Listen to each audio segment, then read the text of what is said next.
Here's your pop culture rundown for the week of March 24th. Where are my Spidey fans? Because it's rumored that Spider-Man 4 will start filming this fall. Tom Holland and Zendaya both set to come back. Tomdaya on screen together again. I'm so happy. Nobody talk to me. I need to go into like full manifestation mode because I need this to be true. One thing I will say that I'm a little worried about is that Justin Lin is being eyed to direct. He's done the Fast and Furious films, Star Trek Beyond, Space Jam: A New Legacy, but because I think that John Watts, who is the director of Tom Holland's Spidey trilogy, did such an incredible job. Like, he literally gave us perfection. I'm just a little weary about it being in someone else's hands. I'm also extremely nervous about the direction of the story, but I wanted to touch on some of the other concerns as well. Some people are asking why Zendaya is coming back because MJ at the end of No Way Home was left with no memory of Peter. And to that I say, do you really think that Peter wouldn't at least keep an eye on his girl? I feel like he's definitely gonna watch her from afar, like make sure she's okay, keep her out of harm. Even if he chooses not to be a part of her life, it's not like he's gonna forget her. And just as a reminder, MJ doesn't have her memories of Peter, but she does have her memories of Spider-Man. She may not know who's under that mask, but she's definitely had more than a few experiences with Spidey. So do with that information what you will. At the end of the day, I'm just happy that Marvel and Sony have put aside their differences and their squabbling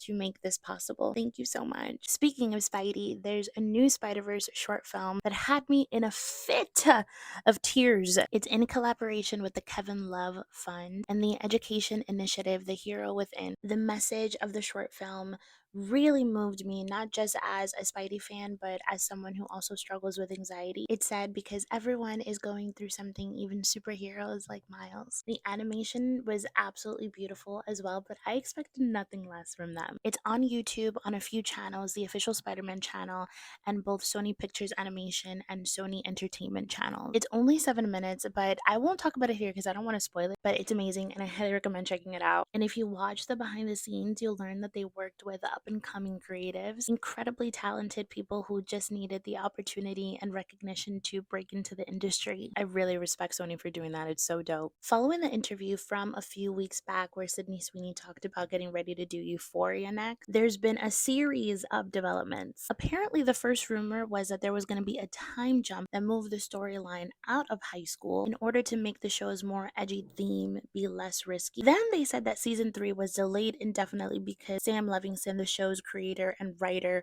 still hadn't finished the script. And then the rumor was that it was just canceled entirely. Mind you, this was all in the time span of a week. I still don't know how to feel, but I made a video on my thoughts about the show and my deep dislike of Sam Levinson if you want to watch it. And mind you, this is all coming from a fan. Like, I'm a Zendaya stan, y'all. But I digress. A mess. Speaking of messes, what the actual hell is happening with Diddy? When I found out that Homeland Security was looking for his ass, I was like, hold up. And mind you, he's being investigated for trafficking and SA now, but all of this goes back to 1999. And honestly, probably earlier than that. In 1999, he started dating J-Lo, and in that same year, they were arrested for being a part of a nightclub shooting that happened in New York. Natanya Rubin, who was one of the victims, stated back then, and then again in February 2024, that she was the woman who got shot in the face, and that she watched Diddy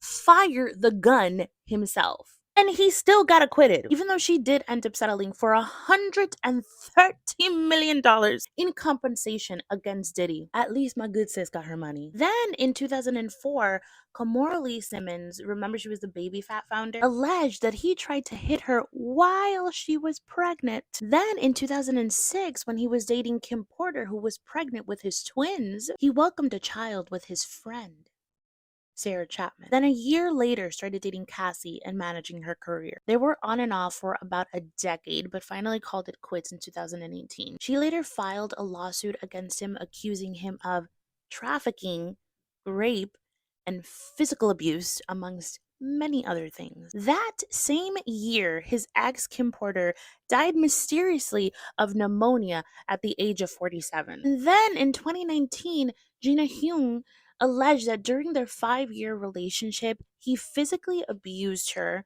and even stomped on her stomach, and that this abuse was very known by his team and his inner circle who just kept on allowing it to happen. And when Cassie spoke out about the abuse, it was so bad. She said that he would have her inebriated with substances and alcohol and would hire men to grape her and record sexual encounters. In 2023, Diddy was even accused of raping a 17-year-old and giving her substances and alcohol as a part of a trafficking scheme. I have no idea how, after so many years of scandal, the mayor of New York City, Eric Adams, that idiot, gave him the key to the city in 2023. Like, as a native New Yorker, born and raised, this makes me deeply upset because I want nothing to do with this man. Or J-Lo for that matter. The Bronx is embarrassed of you. Moving on, Lizzo made a post today saying that she quits. From what she wrote, it seems like it's not just about one thing. Like, I'm sure most of us know about the backlash that she received after that lawsuit from her former dancers came out. And like, whether or not you believe the lawsuit, this whole situation just makes me so sad. I think I speak for a lot of us who say that we looked up to Lizzo. So hearing about that lawsuit was definitely shocking to a lot of us because we didn't expect that behavior to come from her. If she's innocent, I hope the truth finds its way to the light, and I just hope that Lizzo finds peace in all of this. It's just hard to know how to feel right now because I'm definitely of the belief that we should always believe victims. In some entertainment news, a Pirates of the Caribbean producer has confirmed that their next movie in the series